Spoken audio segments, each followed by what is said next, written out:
Locking Horns, The D-Minus Diaries by Jim Jones. Each year, the male elk, called a bull, fights another bull to gather female elk, or cows, into his herd. When a bully bull challenges a dominant one, the fight is violent. These clashes have only three outcomes: surrender, a tie, or a kill. The tie is the most brutal. The antlers of the two bulls lock together, and they cannot get free. Eventually, fatigue leads to collapse, starvation, and death. The surviving bull may still be alive long enough to watch his opponent die in his grasp. His victory is hollow, but to him, a win is a win. That is America these days. During the election, the country locked antlers, and now the nation is fatigued, worn down by inflation, government spending, uncertain employment, tariffs, crime, illegal immigration, urban violence, homelessness, global unrest, and an American dream tangled in the grip of social media. Every year, Congress is supposed to pass 12 separate spending bills, the 12 regular appropriations bills. Agriculture, Rural Development, Food and Drug Administration covers farming, food safety, rural development, and nutrition programs. Commerce, Justice, Science, CJS, funds the Departments of Commerce and Justice, NASA and NOAA. Defense provides for the Department of Defense, military operations, procurement, and research. Energy and Water Development covers the Department of Energy, the Army Corps of Engineers, and related agencies. Financial Services and General Government, FSGG, funds the Treasury Department, the Executive Office of the President, and independent agencies such as the SEC and SBA. Homeland Security supports border security, FEMA, TSA, ICE, the Coast Guard, and cybersecurity programs. Interior and Environment includes the Department of the Interior, the Environmental Protection Agency, and cultural agencies. Labor, Health and Human Services, Education funds the Departments of Labor, Health and Human Services, and Education, the largest domestic appropriations bill. Legislative Branch covers Congress itself, including the Capitol Police, Architect of the Capitol, and the Library of Congress. Military Construction and Veterans Affairs, MILCON VA, supports military construction projects, family housing, and the Department of Veterans Affairs. State Foreign Operations funds the Department of State, USAID, and international aid programs. Transportation, Housing, and Urban Development, THUD, supports the Department of Transportation, HUD, and related infrastructure and community programs. Together, they cover everything from school lunches and space launches to national parks, foreign aid, and the highways we drive. When Congress cannot agree on even one of them, the whole machine begins to sputter. In 1870, Congress passed the Anti-Deficiency Act, ADA, making it illegal for the government to spend money without an approved budget. The federal fiscal year now runs from October 1st to September 30th, a schedule set in 1976 after the Congressional Budget and Impoundment Control Act of 1974. Those 12 spending bills did not always exist in neat order. For most of our history, Congress treated money like a barn sale, with every committee handing out appropriations and no one tracking the whole picture. That changed with the 1974 Act, a reform meant to bring discipline to the chaos. It created the modern budget calendar, the Congressional Budget Office, and the system of 12 appropriations bills that match the 12 subcommittees in the House and Senate. The idea was simple: one bill for each major part of government, one set of eyes to watch over it, and no excuses when the deadline arrived. In practice, the deadlines still slip, the bills still stall, and the order Congress built 50 years ago often looks more like organized confusion. Congress owns the nation's checkbook because the Constitution says so. Article 1, Section 9 lays it out plainly: no money leaves the Treasury unless Congress approves it by law. Add Section 8, where Congress is told to raise taxes and pay the bills, and Section 7, which says every revenue bill starts in the House. Together, they give the legislative branch the power of the purse. From the beginning, that was how the founders kept the president in check. The president's job is to run the government that Congress funds. Each year, he submits a proposed budget through the Office of Management and Budget, outlining what the administration wants to spend and where. The House writes and passes spending bills first, then sends them to the Senate for approval or revision. Once both chambers agree on the same version, the bill goes to the president for signature into law. The president then makes sure the agencies carry out what Congress has funded. It is a partnership by design and a standoff by habit. Congress decides what can be spent, the president decides how it will be used, and when they cannot agree, the whole system grinds to a halt. The government has run, if that is the right word, without a real budget. Since 1974, only 4 years have seen a complete budget passed on time: 1977, 1989, 1995, and 1997. When a budget is not passed, Congress and the President rely on what is called a continuing resolution, or CR. The CR keeps money flowing at roughly the same levels as the previous year until a new budget is agreed upon. For more than half the years since 1977, the government has operated under a CR for part or all of the fiscal year, and in several of those years it ran on temporary resolutions from start to finish. This is hard for businesses because many government contracts depend on predictable year-to-year funding. For example, if the government awards a 5-year contract, it must have funding for the first year, often referred to as the base year, and for each subsequent year, referred to as the option year. When the budget stalls, both the agency and the contractor are left scrambling. Often Congress may approve the money, but an agency reassigns it to new priorities, leaving those on the ground spinning. At the end of each fiscal year, agencies must spend all funds that expire that year or risk losing money in the next. No family in America runs its finances that way.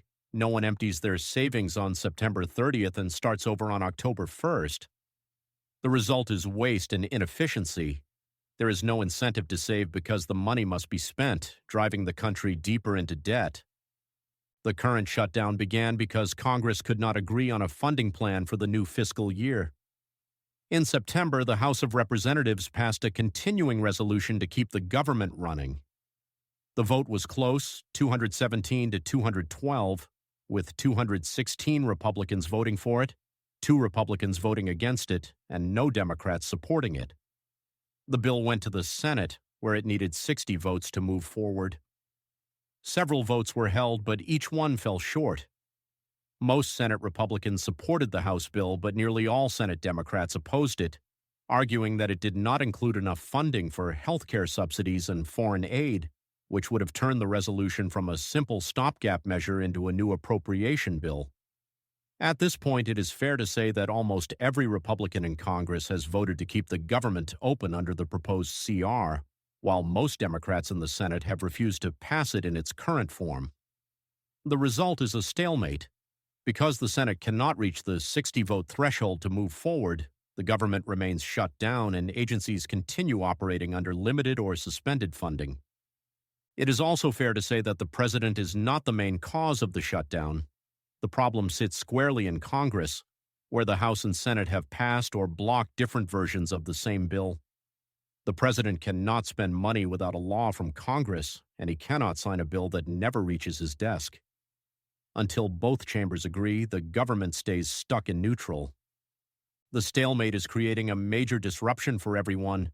Federal employees are furloughed, which means they are not getting paid while some must still come to work.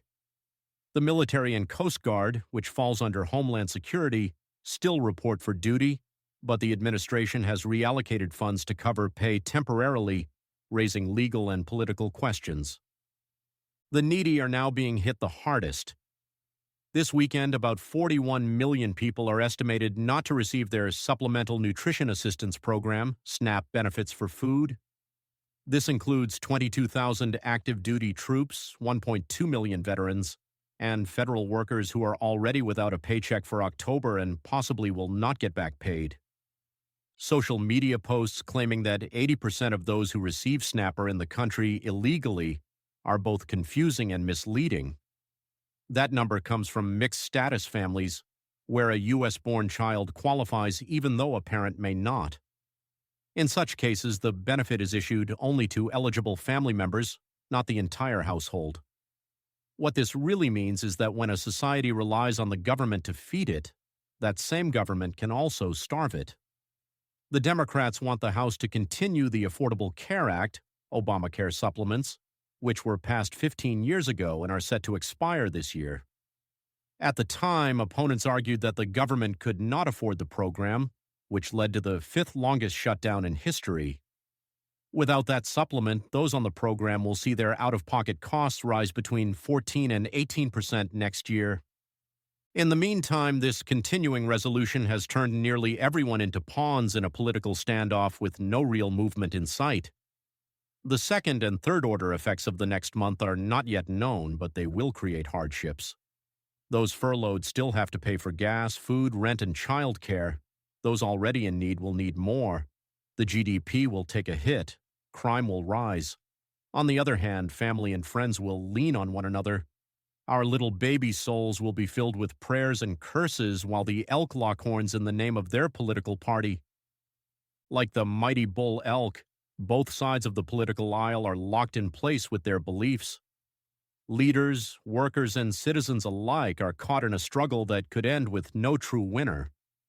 The herd is watching, tired and hungry, while those at the top fight to the death for a victory that may mean nothing at all. In the end, history will decide whether this was an act of courage, cowardice, or foolishness. The antlers are already locked, and the question now is how long we can survive the struggle. Bonus section: tips from an average Green Beret. When faced with hunger or limited food supplies, you have to be smart with what resources you have. 1. Know your numbers. The average adult needs about 2,000 calories per day to maintain energy. If you're active or working a physical job, you may need 2,500 to 3,000. This isn't a time to diet, it's a time to fuel your body and keep moving. 2. Prioritize calories and protein. When food is scarce, calories are fuel. Focus on high-calorie, high-protein basics that last and cost little. Rice and beans, cheap, shelf-stable, and together make a complete protein. Oats, easy breakfast or snack that keeps energy steady. Peanut butter, dense calories and protein in one jar. Eggs, high-value protein. Local farms often beat grocery prices. Canned tuna, chicken, or chili, shelf-stable and protein-heavy. Potatoes and sweet potatoes, filling and full of nutrients. Flour, yeast, and oil make bread, tortillas, or fry dough to stretch calories. 3. Shop smart. Buy in bulk when possible, even by teaming up with a friend or neighbor. Check unit prices instead of shelf prices. Bigger containers usually cost less per ounce. Store brands often come from the same factories as name brands. Look for discount bins or managers' specials on meat, dairy, and produce near expiration. 4. Stretch what you have. Add rice, pasta, or lentils to soups and stews to make them last. Use bones or scraps to make broth. Free nutrition in every pot. Reuse cooking water for rice or soup to keep minerals from going down the drain. Save bacon grease or drippings for cooking. Adds flavor and calories.